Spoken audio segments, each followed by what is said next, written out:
भी जिम्मेदार है पूरा वो अमेरिका और इसराइल है, जो कुछ भी होगा आगे, क्योंकि उन्होंने गजा पर हमला किया और फिलिस्तीन की जमीन पर उनका कब्जा, तो फिलिस्तीनी अपनी जमीन के लिए लड़ रहे हैं। आज अगर कश्मीर पर कब्जा किया हुआ और हिंदुस्तान अगर उसको वापस देना चाहे तो अब हिंदुस्तान को आतंकवादी कहा जाएगा। आज चीन ने कब्जा किया हुआ है, उसके ऊपर हमला कर लड़े तो हमें आतंकवादी कहा जाएगा। आतंकवादी जो है वो इसराइल है। उसके बाद उसने 45,000 औरतों और बच्चों को मारा है स्कूलों पर। लिहाजा इस पे जो है जो भी किया है इन्होंने, ईरान ने डिफेंस में फिलिस्तीनियों के डिफेंस में किया और अपने डिफेंस और अपने नक्शा दिखा दिया आपको कि पूरा इस्लामिक जितने देश हैं उसने अपने नक्शे में दिखाए हैं। साहब ये बताइए कि कल ईरान ने जो है वो जवाबी हमला इजराइल पे किया है और अब जिस तरीके का माहौल एस्केलेट हो रहा है, अमेरिका के राष्ट्रपति बयान दे रहे हैं कि वो इजराइल के साथ खड़े हैं और अपनी सेना को भी साथ देने को कहा। अब दुनिया क्या किसी बड़े युद्ध की तरफ बढ़ रही है? आप किस तरह से देखते हैं इस पूरे मामले में? इसका जो भी जिम्मेदार है पूरा वो अमेरिका और इसराइल है, जो कुछ भी होगा आगे, क्योंकि उन्होंने गजा पर हमला किया और फिलिस्तीन की जमीनों पर उनका कब्जे हैं। उनको जो हमारे यहाँ आए थे चैनल अटल बिहारी जी की उन्हें तकरीर सुनाई जो लाल किले से की उन्होंने 25 साल पहले लाल किले से की है कि वो आक्रमणकारी है इसराइल, उसने फिलिस्तीनियों की जमीनों पर नाजायज कब्जा। अटल बिहारी जी कह रहे हैं जो फाउंडर है बीजेपी के, यही तो कह रहे हैं बीजेपी वालों को क्या हो गया है कि अपने फाउंडर की बात नहीं सुन रहा है। वो कह रहे हैं कि ये आक्रमणकारी है इसराइल, उसने फिलिस्तीनियों की जमीन पर नाजायज कब्जा किया है, इसको खाली करना होगी वो जमीन। तो फिलिस्तीनी अपनी जमीन के लिए लड़ रहे हैं। आज अगर कश्मीर पर कब्जा किया हुआ और हिंदुस्तान अगर उसको वापस देना चाहे तो अब हिंदुस्तान को आतंकवादी कहा जाएगा। आज चीन ने कब्जा किया हुआ है, उसके ऊपर हमला कर लड़े तो हमें आतंकवादी कहा जाएगा। वो अपनी जमीन छुड़ाने के लिए लड़ रहे हैं। आतंकवादी जो है वो इसराइल है। उसके बाद उसने 45,000 औरतों और बच्चों को मारा है स्कूलों पर।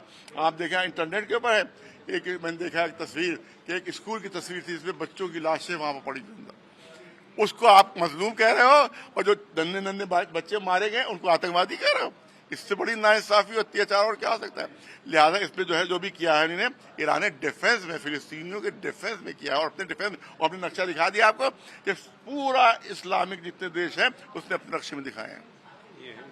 ये है वो नक्शा उसके, ग्रेटर इसराइल, ये है ग्रेटर इसराइल, ये सीरिया है, ये जॉर्डन है, ये सऊदी अरबिया है, ये आप देखें ये इराक है, इराक का इतना पोर्शन है जिसमें इसमें मक्का मदीना शामिल है। सऊदी अरब में इनके नक्शे मक्का मदीना शामिल है।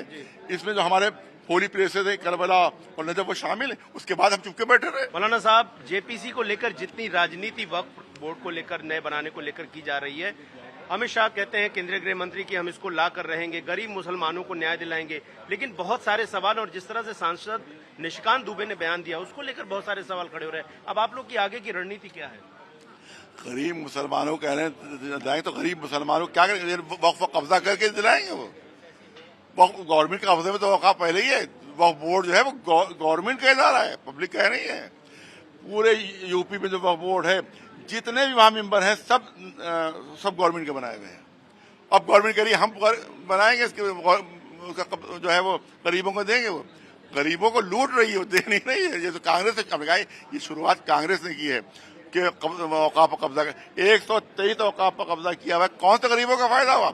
होटल बने हुए बड़े बड़े वहां पर, पूंजीपतियों का फायदा पहुंचाने के लिए है। सुन लीजिए, ये जो कुछ भी प्लानिंग है चाहे कांग्रेस की हो चाहे बीजेपी की हो, सिर्फ पूंजीपतियों को फायदा पहुंचाने के लिए है। ये बड़ी बड़ी जमीनें की पूंजीपतियों को दी जाएंगी। अब किसानों से हार गए, किसानों से हार गए। तो अब इन्होंने सोचा कि मुसलमान कमजोर है, उनको दबाकर और उनको आइस का एजेंट कहकर उनको देशद्रोही कहकर कब्जा करें हम। और उसके बाद झूठे प्रोपेगेंडा के इनका कब्जा नाजायज कब्जा है। मैंने अभी यहाँ पर कहा कि अगर डॉक्यूमेंट्री प्रूफ से साबित कर दो तुम कि 1 इंच जमीन भी हमने किसी मंदिर के लिए है तो हम पूरा मूवमेंट वापस लेके अब तुम हाथ जोड़ के माफी मांग लेंगे। अगर जबानी नहीं, डॉक्यूमेंट्री प्रूफ से साबित करो कि इस मंदिर की जमीन के ऊपर किसी वक्फ बोर्ड ने कब्जा किया है। बल्कि उल्टा है, मैंने कहा हुसैनाबाद की इस वक्त बहुत बड़ा वक्फ शियों का लखनऊ में, उसके डीएम संरक्षक हैं, 100 मंदिर उसके ऊपर बने हुए हैं। हमने आज तक कोई शिकायत की कि हमारे 100 मंदिर क्यों बन गए इसके ऊपर? मैंने अभी कहा कि वक्फ का बोर्ड का लगा हुआ है और उसके बराबर में मंदिर उसी जमीन पर बना हुआ है। इससे बड़ा सबूत और क्या हो सकता है? आज तक आपने सुना कि हमने कहा कि भैया हटाओ अपना मंदिर यहाँ से। तो हमारे साथ ये जुल्म क्यों हो रहा है? हमारे साथ सितम क्यों हो रहा है? हमने मंदिर हटवाने के बाद तो कही ही नहीं कि मंदिर हमारी जमीन पर मंदिर बने हुए, हमने नहीं कहा कि कभी इसको हटाओ। और आज आप कह रहे हैं कि मंदिरों की जमीन पर कब्जा है, लिहाजा हम इस पर कब्जा करेंगे, इसको तबाह करेंगे। तो ये बहुत बड़ा साजिश है और सिर्फ कट्टरपंथियों को खुश करने के लिए है। सिर्फ इलेक्शन मुद्दा है, ना गरीब ना अमीर, या पूंजीपति मुद्दा है इनका, उनको फायदा पहुंचाया जाए या कट्टरपंथियों को खुश किया जाए कि तो हमने मुसलमानों को इतना नुकसान पहुंचा दिया, अब हमें हुकूमत में लेके आ जाता। एक सवाल, हम और आप दोनों ही लखनऊ से ताल्लुकात रखते हैं, गंगा जमनी तहजीब की बात की जाती है, अभी एक नया विवाद जो है छेड़ने की कोशिश की जा रही है। दरअसल साईं बाबा को हिंदू और मुसलमान में बांटकर कई मंदिरों से उनकी मूर्तियों को हटाया जा रहा। आप लखनऊ से ताल्लुकात रखते हैं और इस तरह की बातें अगर की जा रही हैं तो आप इसको किस नजरिए से देखते हैं? वो जो थे वो एक साईं बाबा जो थे, उन्होंने हर एक की खिदमत की, पूरी जिंदगी उन्होंने हिंदुओं, मुसलमानों, सिख, ईसाई, वो बहुत पहुंचे हुए बाबा थे। उनके कहने पर बहुत सी चीजें हो जाती थी, उनको अल्लाह ने इतनी कुदरत दी थी, तो उन्हें सबकी मदद की है। तो सबके थे वो, ज़्यादा किसी एक धर्म से उनको जोड़ा नहीं जा सकता। वो मुसलमानों के भी थे, वो हिंदुओं के भी थे, वो ईसाइयों के भी थे, वो सिखों के भी, सबके थे वो। लिहाजा वो कहना कि सब मुसलमान थे, मुसलमान के मुसलमान थे, हिंदू के हिंदू थे, नहीं, वो एक इंसान थे जो सबके लिए थे। शुक्रिया हमसे बात करने के लिए। तो ये शिया धर्मगुरु मौलाना कल्बे जवाद, जिन्होंने कहा कि वफ कोई कानून को लेकर जिस तरीके का अफवाह फैलाया जा रहा, दरअसल वो सिर्फ पूंजीपतियों और कट्टरपंथियों को मन बहलाने के लिए किया जा रहा है। वहीं उन्होंने कहा कि ईरान ने अपने सेल्फ डिफेंस में हमला किया है और अब आगे जो कुछ भी होगा उसके लिए अमेरिका और इजराइल बराबर जिम्मेदार होगा।